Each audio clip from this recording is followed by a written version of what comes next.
समाजसुधारकांमध्ये पुढचे समाजसुधारक आहेत ते म्हणजे दादोबा पांडुरंग, आणि हे महत्त्वाचे समाजसुधारक आहेत. हे आणि यांचं कुटुंब, यांच्या कुटुंबामध्ये आत्माराम पांडुरंग हे यांचे भाऊ आहेत आणि ते पण एक महत्त्वाचे समाजसुधारक आहेत. तर आज आपण बघतोय दादोबा पांडुरंग, आणि हे महत्त्वाचे आहेत आणि यांचं काम पण खूप चांगलं आहे.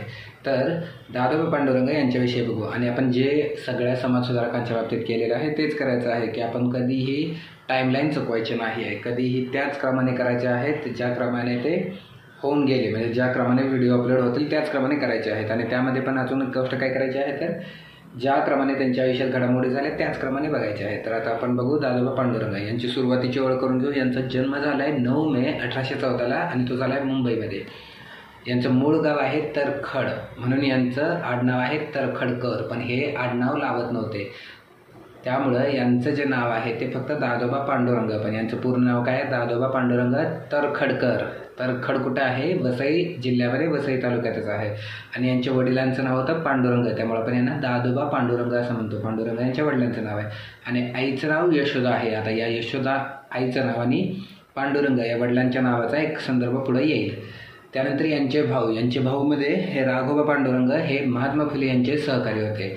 आणि आत्माराम पांडुरंग हे पण अजून एक खूप महत्त्वाचे समाजसुधारक आहेत. प्रार्थना समाजामध्ये त्यांचा महत्त्वाचा वाटा राहिलेला आहे आणि ते आपल्या पुढं येतीलच ते. तर आत्माराम पांडुरंग आणि राघोबा पांडुरंग हे यांचे भाऊ होते. तर हे झाले यांच्या कौटुंबिक पार्श्वभूमीविषयी. आता आपण बघू यांचा जीवन परिचय. आता यांचा जीवन परिचय बघताना यांचं काम हे 2 पातळ्यांवरती झालेलं आहे. पहिले म्हणजे यांची सरकारी सेवेची जी पातळी आहे ती, आणि दुसरी यांची समाज सुधारणेची. त्यामुळं आपण जे प्रत्येक वेळी केलेलं आहे की आपण नेहमी ज्या क्रमाने घटना झालेल्या आहेत समाजसुधारकांच्या आयुष्यामध्ये त्याच क्रमाने त्या बघितलेल्या आहेत, पण इथं आपण 2 वेगळ्या पातळीवरती बघणार आहोत. त्यामुळे ते 2 वेगळ्या टाईमलाईन येत आहेत. पहिली येते ती म्हणजे शासकीय सेवेची कारकीर्द, आणि त्यामध्ये काय काय झालं आहे, तर 1840ला हे सुरत येथे स्थापन झालेल्या शाळेत सहाय्यक प्राध्यापक झाले.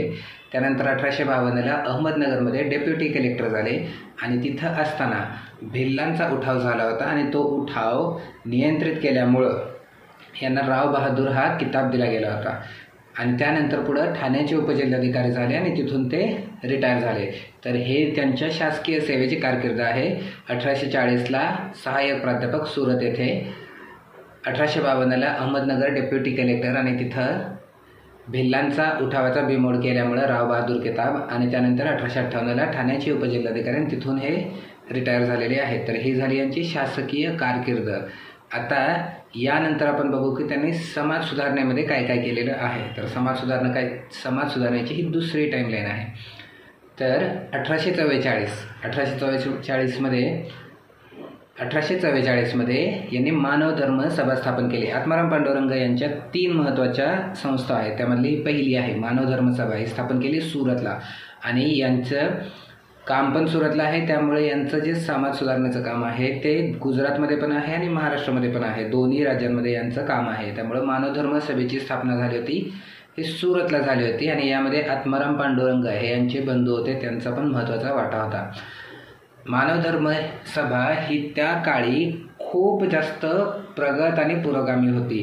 म्हणजे एकेश्वरवाद आणि ख्रिश्चन धर्मांतर थांबवणे हे यांचे उद्देश होते, पण अंधश्रद्धा निर्मूलन करण्यामध्ये पण यांचं महत्त्वाचं काम होतं. भूताटकी, भूतप्रेत यांचं अस्तित्व दाखवणाऱ्यांना 27 रुपयांचं बक्षीस हे दादोबा पांडुरंग यांनी जाहीर केलं होतं, जे अजूनही बऱ्याच ज्या अंधश्रद्धेच्या विरोधात काम करणाऱ्या संस्था आहेत ते देतात. अमेरिकेचे खूप मोठे आहे जेम्स रँडी फाउंडेशन, ते पण खूप मोठं बक्षीस त्याने दिलेलं आहे, पण ते आत्ता देत आहेत. हे त्या काळामध्ये भूताटकी आणि भूतप्रेत यांचं अस्तित्व दाखवणाऱ्यांना, भूताचं वगैरे अस्तित्व दाखवणाऱ्यांना 27 रुपयाचं बक्षीस तेव्हा मानव धर्म सभेच्या मार्फत दादोबा पांडुरंग यांनी घोषित केलं होतं. त्यानंतर ही झाली यांची पहिली सभा मानव धर्म सभा. त्यानंतर यांची दुसरी महत्त्वाची सभा कुठली आहे, तर ज्ञानप्रसारक सभा. याच्या नावातूनच आपल्याला कळतं की याचा उद्देश काय होता.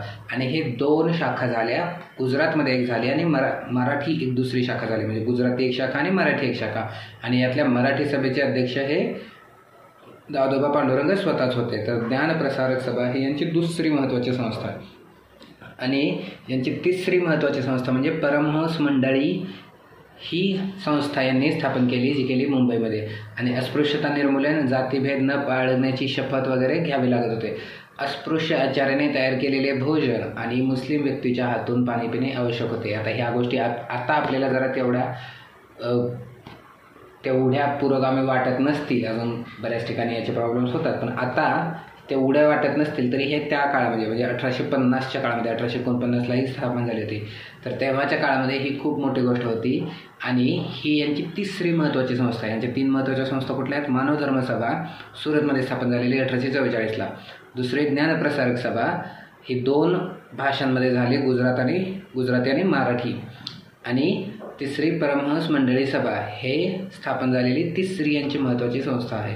आणि त्यानंतर हे दादोबा पांडुरंग जगत निवासी आर्य या नावाने निवेदन देत असत. यांच्याविषयी अजून एक फक्त महत्त्वाची गोष्ट कुठली आहे तर जावरा या संस्थानाच्या युवराजाचे ते शिक्षक पण होते. तर हे झाले यांचे समाज सुधारणे. यांच्या समाज सुधारणेच्या बाबतीत 3 महत्त्वाच्या संस्था आपल्याला लक्षात ठेवायच्या आहेत. मानव धर्मसभा सुरतला स्थापन झालेली, भूत प्रेत भूताटकी यांचं अस्तित्व दाखवणाऱ्यांना बक्षीस पण ठेवलं होतं त्यांनी. दुसरं ज्ञानप्रसारक सभा जी गुजराती आणि मराठी 2मध्ये झाली होती, मराठीचे अध्यक्ष दादोबा स्वतःच होते. आणि तिसरं परमहंस मंडळी ही सभा स्थापन झाली, ही संस्था स्थापन झाली आणि त्यामध्ये अस्पृश्य आचार्यांनी तयार केलेलं भोजन आणि मुस्लिम व्यक्तीच्या हातून पाणी पिणे आवश्यक होते. जगत निवासी आर्य या नावाने ते निवेदन देत होते आणि जावरा संस्थानाच्या युवराजाचे ते शिक्षक पण होते. तर हे झालं दादोबा पांडुरंग यांच्या समाज सुधारणेतलं काम. आता बघू आपण की राहिलेला भाग कुठला असतो तर त्यांनी लिहिलेली पुस्तकं किंवा चालू केलेली वृत्तपत्र. तर लेखन संपदेमध्ये दादोबा पांडुरंग यांचं महत्त्वाचं काय आहे तर व्याकरणावरती यांनी खूप महत्त्वाचा ग्रंथ लिहिला. त्याचं नाव काय?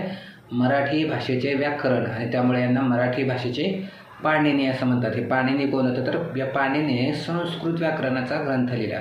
त्यामुळं संस्कृत व्याकरणातला सगळ्यात महत्त्वाचा ग्रंथ पाणिनीने लिहिला. त्यामुळं मराठी भाषेतल्या व्याकरणाचा ग्रंथ लिहिल्यामुळं आपण दादोबा पांडुरंगांना मराठी भाषेचे पाणिनी असं म्हणतो. त्यानंतर मोरेश्वर पराडकर यांच्या केकावली या काव्यसंग्रहावरती यशोदा पांडुरंगी या नावाने टीका केली. आणि हे यशोदा पांडुरंगी काय आहे तर यशोदा हे यांच्या आईचं नाव आहे आणि पांडुरंग यांच्या वडिलांचं नाव आहे. त्यामुळं आईचं नावाने वडिलांचं नाव असं म्हणून यशोदा पांडुरंगी केलं आणि त्या नावाने यांनी टीकालेखन केलेलं आहे.